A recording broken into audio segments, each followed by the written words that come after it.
What's up, everybody? Welcome back. Hand of the day for Friday, July 25th. This one, we're going to do something quite a bit different. So, I was watching the World Series of Poker coverage on CBS Sports, and they were replaying the final table from the $5,000 eight-handed. And they were down to three players, and all of them had like 30 big blinds or more. And so I was really interested in watching how they play with all the ICM implications. And there were some moves being pulled off in this hand where I was just like, whoa, I did not see that move coming at all. So I thought it would be fun to review them, see what GTO Wizard thinks, see how much these guys were deviating from normal play, which I think is quite a bit, and just talk through why I think that is. Let's dive in. So let's talk through this hand. Um, so Normand is chip leader, 47 bigs. He's not going to play the hand, but the stack sizes are important. So 47 bigs for Normand. Galliano in the small blind with 31 bigs, Christian Roberts with 37. So these two are really jockeying to see who can get a little bit closer to Normand, but like lots of ICM, obviously. Um, so Normand's going to fold. And then Galliano with his king four. Not a terrible hand. Heads up. But you are playing out of the small blind, which sucks. But he decides to call. GTO Wizard would say, yep, do that every time. And then Roberts with 10-8 suited. Could do a little bit of raising, but he decides to check his option. The flop comes out 6-4 Jack Rainbow. So now Galliana has bottom pair, and then Roberts has got backdoor straight draw, backdoor flush draw. And Galliana starts with the basic move that everybody pretty much knows what to do in the small blind most times, which is to check. And then Roberts, GTO Wizard says either check or bet two bigs into a pot of three. You can see here it's mostly checking his hand. Probably because you like a free card. Just to see if you get a little closer with your draws. He does not do that. He is an aggressive player, but he does do this kind of small 1.5 bet, half pot. Let's see what GTO Wizard thinks of that. 10-8 suited.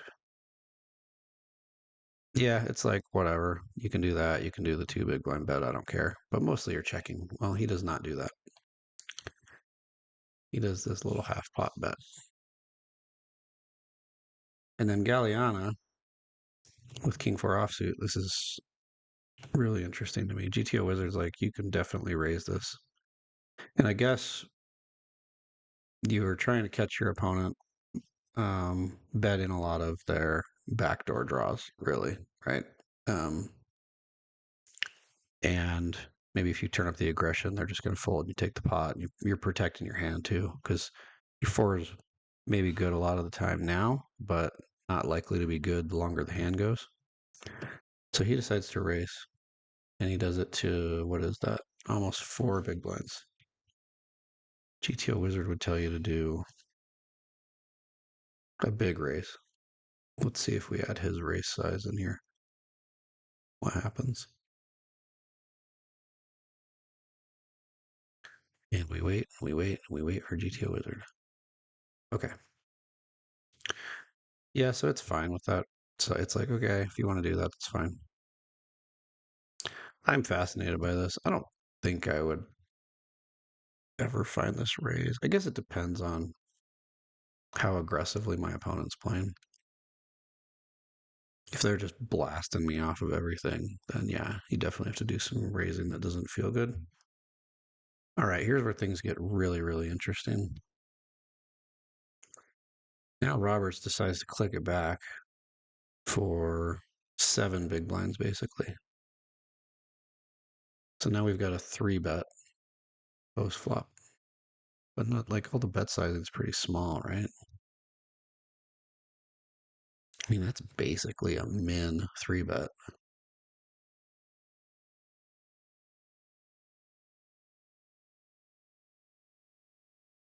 I don't, I don't think I would ever find this raise, that's for sure. And if I'm Galliana, so like, let's look here, 10-8 suited. It's just 80% calling, right? So these guys are just playing off of each other. This is well beyond the decision trees in GTO. Now, if you're Galliana and you got bottom pair with a king overcard, it's not going anywhere. Look at this. GTO Wizard says you can rip it on them. That's crazy. That is crazy. I could never find that move, that's for sure. Maybe someday. Not today. But he does call. He's not going anywhere yet.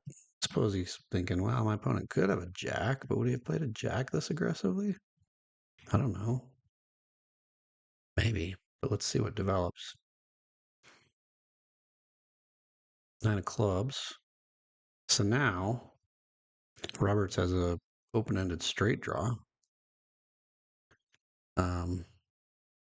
And so Galliana is going to start with a check. This hand is just wacky, man. This hand is just wacky. Okay, Roberts with his 10 high and open-ended straight draw is not checking. I think all of us know that. You just can't. And GTO Wizard says you should. I just, no way. No way. But now look at the pot. 16 bigs in the middle. Antonio's got 24 behind. Christian's got 30 behind. It's a big pot to fight for. So now Roberts bets $1 million. That's basically like a little over 3 bigs. Notice how small the betting is. It's really, really interesting to me. Let's do 3.5.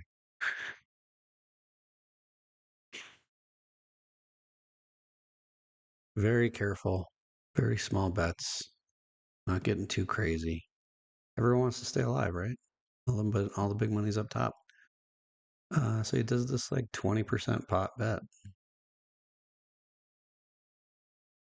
And now if you're Galliano with your 4, you're never folding. Not to these bet sizes. Look at this. GTO Wizard wants you to raise with your pair of 4s. 75% of the time.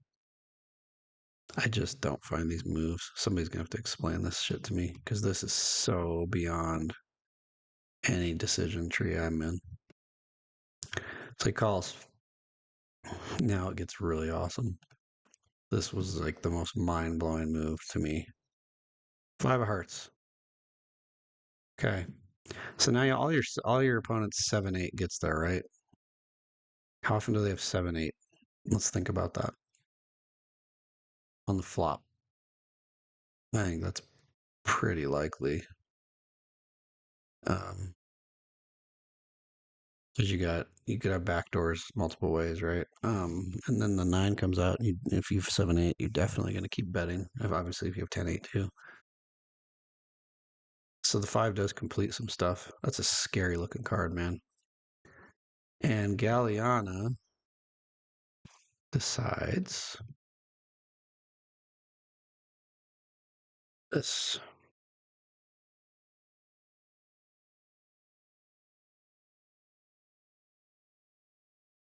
All but 4 big blinds leads out on that river card. So insane. So insane. But now look at this. GTO Wizard loves this move. Loves this move. And we're not learning anything today. Let's be honest. I am just fascinated by these plays. And man, I would love to be able to talk to one of these guys about exactly how this hand went down, and especially this move by Galliana. This is so freaking savage. He takes away all the initiative in the hand, and Roberts was going to bluff this all in on the river for sure. But now he has no choice but to fold. Galliana takes down a gigantic pot. Goes up to, what is that, 44 bigs. Roberts is down to 27. And then a little while later, Roberts busts. Galliana ends up winning the whole event. So um, I don't know what we learned. Like I said before, if you did learn something new from this, let me know. Put it in the comments. But I mostly just wanted to play this to see how much they deviated and where they deviated. And there's a little bit of that, but there's just like some really, really smart, clever moves here. And someday maybe I'll understand them. All right, let's stop there. Thanks for stopping by. See you guys next time.